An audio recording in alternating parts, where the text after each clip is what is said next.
ওস গত ক্লাসে আপনাদেরকে দেখাইছিলাম যে মানে পাঞ্চের ওয়েট কিভাবে বাড়াইতে হয়। পাঞ্চের ওয়েট বাড়ানোর জন্য প্রথম যে কাজ, শুরুতে যে কাজ, এটা হলো কি পুশ আপ, ক্যানতাত্তে।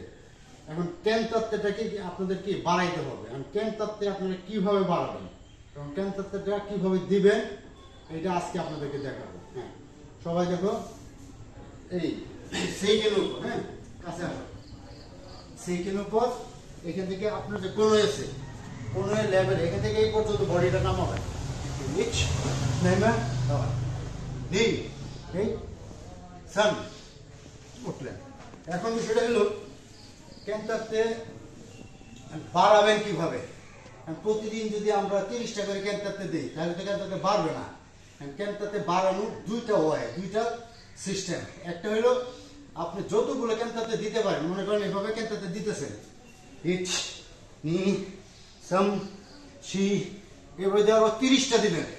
30টা দেওয়ার পর ডাউন হয়ে যেতে থাকবেন যতক্ষণ পর্যন্ত থাকা যায়। তারপর আপ হবেন, আপ হয়ে এভাবে থাকবেন, থাকে তারপর উঠবেন, উঠে সেটা হাত ঘোরাবেন। ঠিক এইভাবে আপনার প্রতিদিন টার্গেট করবেন যে প্রথম পর্যায়ে 30টা দিলাম, তার পরবর্তী পর্যায়ে 10টা, তার পরবর্তী পর্যায়ে 5টা, এরকম করে দিয়ে দিয়ে দিয়ে 100 ফিল আপ করবো। তাহলে একটা পর্যায়ে দেখা যাবে কি আপনাদের পুশআপের পরিমাণ বাড়বে, সেইখানে টেম্পার বাড়বে, রিস্টের মজবুতি বাড়বে এবং পাঞ্চের ওয়েট বাড়বে। ঠিক আছে? ওস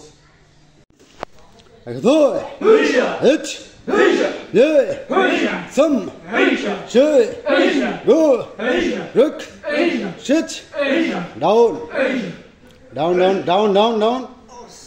Hitch, Knees. এবার কাউন্ট করতে হয়। Hitch, Knees, and Go, শেষ করে 100% তারপর 1 মিনিট বাড়ায়, সময় বাড়াইতে হয়। হ্যাঁ, আপ। এইভাবে পুশআপের স্ট্রেংথ বাড়াইতে হয়। এইভাবে করলে পুশআপের কাউন্টও বাড়বে।